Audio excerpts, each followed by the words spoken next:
One of the real advantages of electric cooperatives membership is having a voice in our state's energy future. Not a week goes by without important energy issues making headlines. These are issues that need to be discussed. And you should know that as policies are being developed, the cooperatives are looking out for our members, advocating what's best for you. We are your friends and neighbors. We are your local electric company. The electric cooperatives. We are Arkansas. From the Victory Studios in downtown Little Rock, this is Capitol View with your hosts, Roby Brock and David Goins. And good Sunday morning to you. Welcome into Capitol View. I'm David Goins. And I'm Roby Brock. Thanks for being with us. State and national domestic politics typically dominate the discussion here on Capitol View, but we're going to start this morning with the ongoing crisis in Syria and the decision Congress now considering to authorize President Obama's request for a military strike against the regime of Bashar al-Assad for the apparent use of chemical weapons against his own people. And we start today with one member of Arkansas's congressional delegation decidedly in support of military action in Syria. 4th District Congressman and U.S. Senate candidate Tom Cotton, welcome into Capitol View, back to Capitol View. Roby, David, good morning. Great to be back on with you. You have drawn your conclusion on Syria pretty quickly compared to your congressional counterparts in the Arkansas delegation. Why has this been an easier decision for you to make? Why do you think they're struggling with it? Well, I've advocated for several months, really a couple years now, that the United States should take a stronger leadership role in Syria because I think our core national security interests are at stake. You know, I've been in 2 wars in Iraq and Afghanistan. No one wants to go to war less than someone who's had to fight in it. And no one is more frustrated with President Obama's indecision and lack of leadership that got us to the point today where we are in Syria. But nonetheless, we are at the present moment, and I do believe that our core national security interests are at stake in Syria, and that's why I think that we need to act just like we should have acted long ago. What exactly changed with our national security interests that you talked about with this use of chemical weapons? Well, I would say it's important to recognize that Syria is not just a civil war. That's the way it's perceived oftentimes. Syria is a broader proxy war in the Middle East, with our enemies fighting on the side of Bashar al-Assad, in particular Iran, one of our most severe enemies in the world, and Hezbollah, the Lebanese terrorist organization. So our enemies are engaged in this war, and they are winning it right now because of their support. When you look more broadly at our national security interests, the first is our credibility. The president has said to Syria, you can't use chemical weapons. Even if he hadn't drawn that quote-unquote red line, the United States has said for decades you can't use chemical weapons. And if we let him do that, then he will do it again. As important, Iran, which is fighting in Syria today with thousands of troops, will know that when the president says you can't build nuclear weapons, that he doesn't mean that either. And can you make that? I mean, that transition from chemical weapons, which are no doubt abhorrent, and the international community discussed, you know, the use of those to nuclear weapons. And I believe you can, because in Syria you've had the actual use of a weapon of mass destruction. Chemical weapons killed 1,400 people, 400 of them innocent children. In Iran, they're still developing nuclear weapons. So if you're the supreme leader of Iran and you see the president's unwillingness to enforce and stand by his own words in Syria, why would he stop what is perceived to be simply a developing program? But if Iran develops nuclear weapons, if they become committed to a nuclear breakout, it could just be a matter of months before they have nuclear warheads. And our own Air Force, the United States Air Force, said it could be 2015, less than 2 years, before Iran has intercontinental missiles, which means this is not just a threat for Israel and our allies in the region. Iran's nuclear weapons program, which would be emboldened by a failure to act in Syria, could strike the United States. It could strike Arkansas in less than 2 years. You've gone a little bit further, though, than some folks have in Congress that even support this action in Syria, in saying that you think Assad needs to be taken out. Do a regime change. That would require much more than just a limited and specific action that we're talking about here. Are you supporting boots on the ground? No, Roby, I don't advocate for putting troops on the ground. I don't think anybody anticipates troops going into Syria either. Well, how do you have a regime change? Well, I think that's another misunderstanding right now. Is a lot of people hear about a use of force resolution in Congress, and they think about Iraq or Afghanistan because those are the most recent precedents. Something much more like Kosovo would probably be called for in Syria, when President Clinton had a sustained campaign against the pillars of power in Kosovo. So you'd see the same thing in Syria. You wouldn't just see Tomahawk missiles that are designed to degrade the chemical weapons capabilities, but also designed to degrade the Syrian Air Force, maybe even their runways, so they can't take off anymore. If you don't have runways, you don't have an effective air force. So Iran and so Russia can't continue to resupply the Syrian troops as they have been for the past several months. So we don't see boots on the ground, and it's not just something that I think is necessary, ultimately replacing Assad with a pro-Western regime. This has been the president's own stated policy for over a year now, since well before he was reelected by the American people. And in fact, as John Kerry said yesterday, it remains his policy. This immediate military action may not be geared towards removing Assad from power, but it will help remove some of his key advantages over the moderate rebels who in the end we would like to see take over from Assad, secure the chemical weapons, and lead to a moderate transitional government that is pro-Western, that doesn't threaten its allies, that doesn't massacre its own people. Point of distinction, I mean, Kosovo had fairly broad international support, a lot of UN troops. That doesn't seem to be the case here. So this sounds like this would be a U.S. Well, that's unsettled yet, as Secretary Kerry testified earlier this week at our hearing at the Foreign Affairs Committee. There are lots of countries that want to see us take action in Europe, even if they're not going to commit their own military assets to the fight. The United States, let's face it, has unique capabilities in the world. Sometimes we are the only military that can conduct a military operation. Same thing throughout the Middle East. You see allies like Jordan, which is deeply destabilized right now because of the Syrian refugee crisis coming into Jordan, which is also a threat to Israel because Jordan provides a key strategic depth to its east, which keeps Iran off of the Palestinian border, but also some of the Sunni Gulf Arab states like Kuwait, like the United Arab Emirates, countries that have been good allies of us in the past that are right now supporting the rebels in Syria because they realize it's not a Syrian civil war. It is a proxy war against Iran and Iran's effort to obtain nuclear weapons and exert control over all of the Middle East. If it's been the president's goal to have, let's say, as you put it, a moderate opposition to take over in Syria, if that already existed, wouldn't there already be a move to make that happen? Because it doesn't appear that the rebel forces, although they're going against a regime that apparently has used chemical weapons on them, they're not considered necessarily moderate at all. Well, this is part of my frustration with the president's failure to lead and act in Syria for 2 years. When this started 2.5 years ago, it was native Syrians rising up as part of the Arab Spring against a dictator in Bashar al-Assad. Because he has failed to act, you do have Islamist extremists that have entered the country. But it's important to realize that they're not all the same. In fact, they're not even geographically the same. For the most part, the extremists are concentrated in the north and the northeast part of the country. The native moderate rebels are in the south and the central part. That means it is possible to distinguish between the two, to provide support for and training for the moderate rebel elements. They were actually winning in the fight until earlier this year when Iran sent thousands of new troops in and millions of dollars, and Hezbollah did the same thing. This action could help restore the momentum that the moderate rebels had earlier this year that was destabilizing Assad before Iran and Hezbollah intervened. Yeah, I think there's probably a lot more we want to talk about. Dealing with Syria, maybe some domestic policy. We'll stick around for another block. We'll be right back with Congressman Tom Cotton. You're watching Capitol View on Sunday morning on KARK.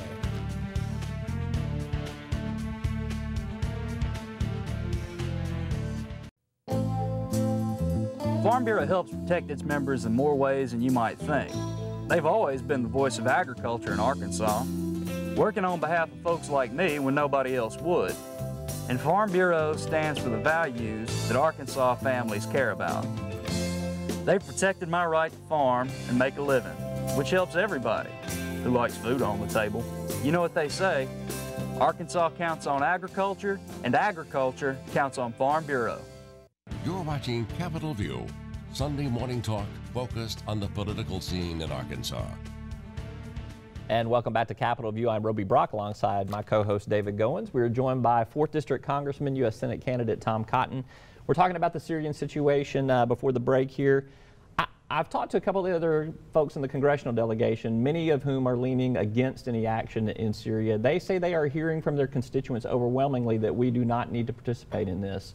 Are you talking to your constituents? What are you hearing from constituents on this, or is this something that you feel like you need to be leading your constituents on versus representing? Yeah, certainly hearing from constituents through all forms of communication, phone call, emails, personal text messages to me. I'd say opinion is mixed, but it's very strong and passionate, as you would expect. A vote to authorize the use of force is the most consequential vote a Congress can take. I do believe that it is in our core national security interest to take action in Syria. I've spoken with my colleagues as well. I think most of my Republican colleagues from across the country would agree that our national security interests are at stake in Syria, but they're understandably mistrustful of the president and his ability to execute an effective military campaign, given his lack of leadership in Syria for the last 2 years. I share those doubts as well. I just think that as Congress, our constitutional role is to support the use of force, and simply because you vote for a use of force resolution doesn't mean that you can't critique the president's employment of that force or advocate for a more effective use of force that will achieve our strategic ends. What happens if this vote fails in Congress and the president does not get this authority to do this? What are the options at that point in your estimation?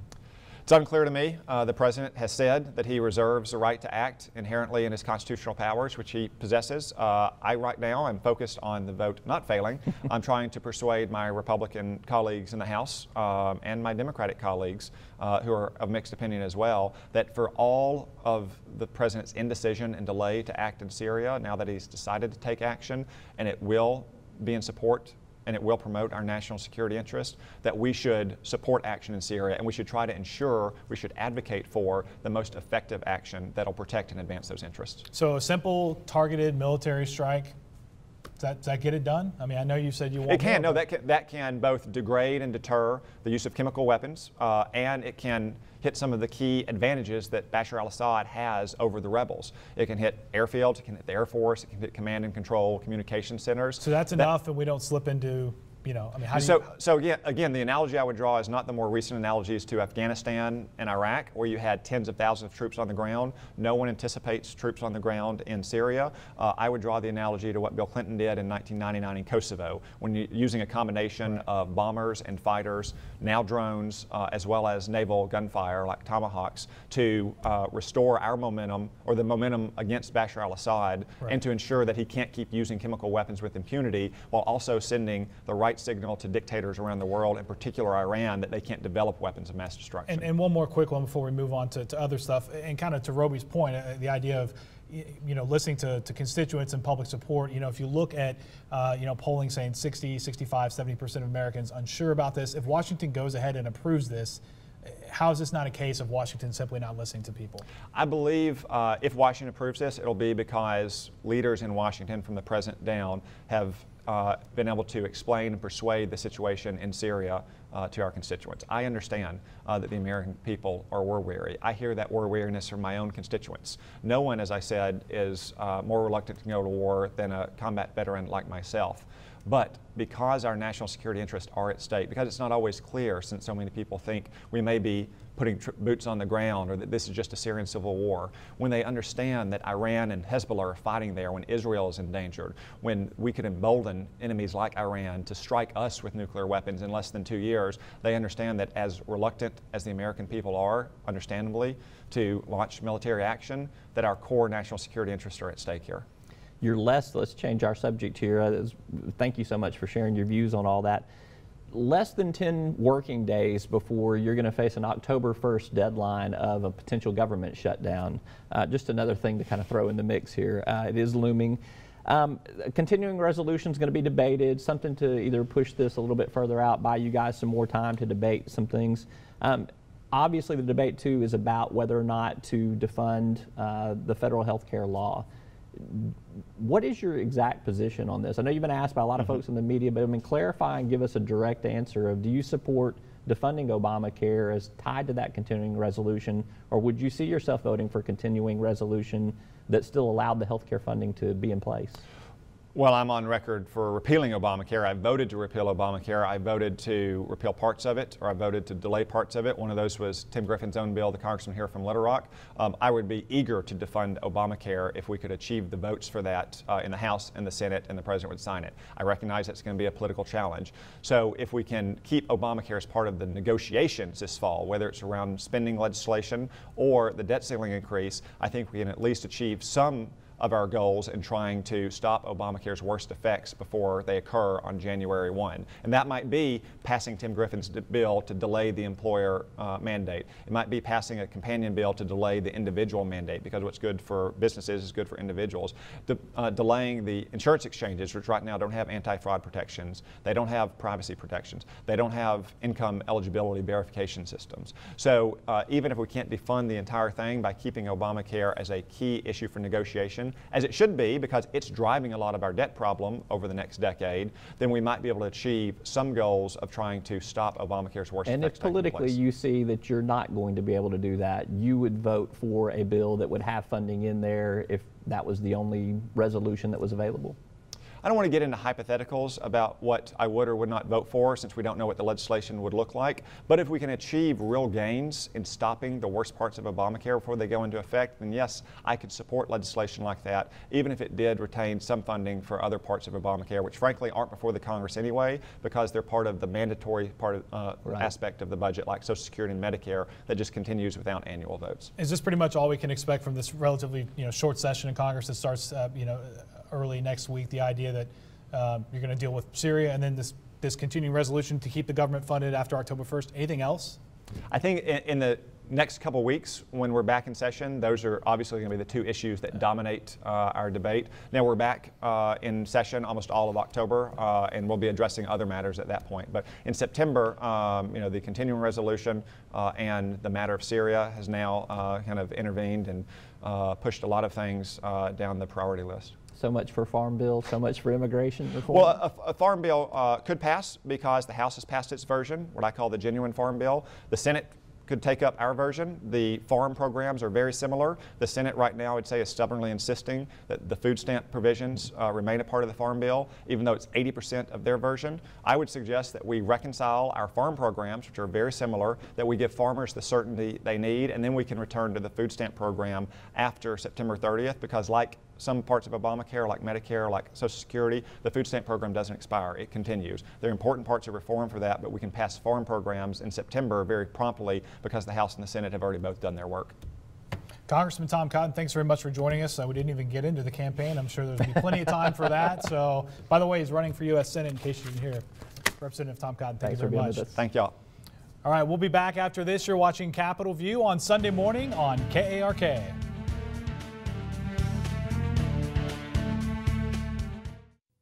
The Arkansas State Chamber of Commerce and Associated Industries of Arkansas.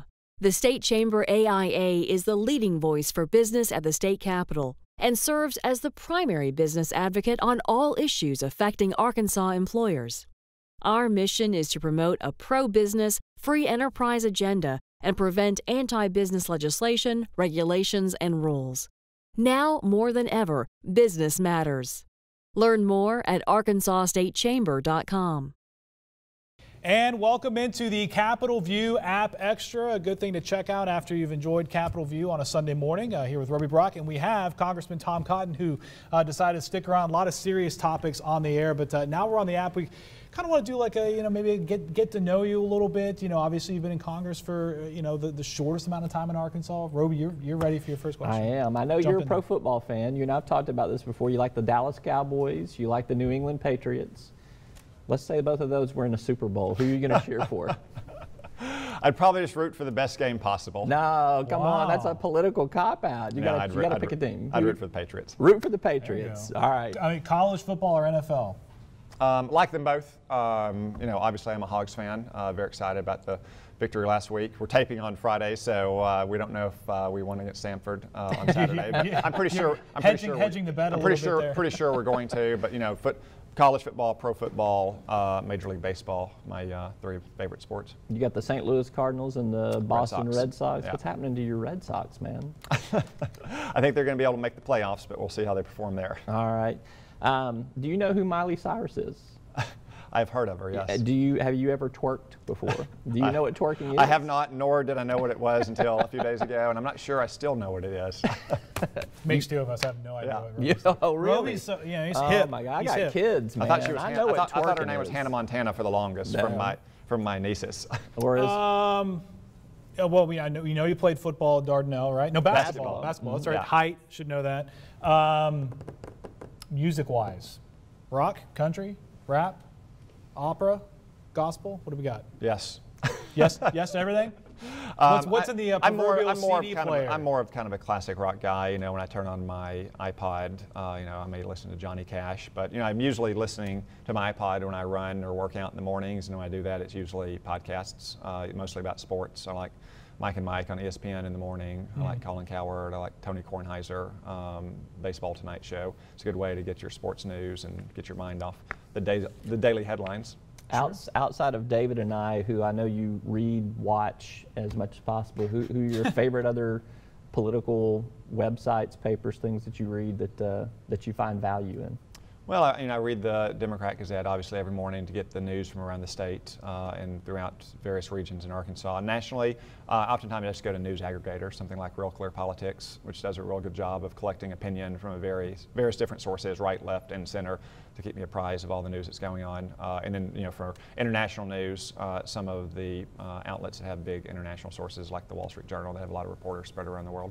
Your favorite vacation destination is?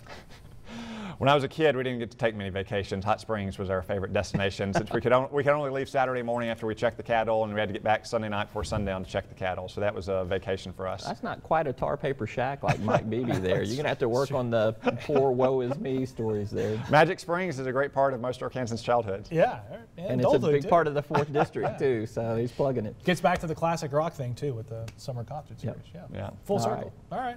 Well, Congressman, thank y'all. Yeah, thanks for having me. I appreciate it. Good to be with you. That is the App Extra, and of course, always tune into Capitol View Sunday mornings, 8:30 on KARK, and we'll see you next week.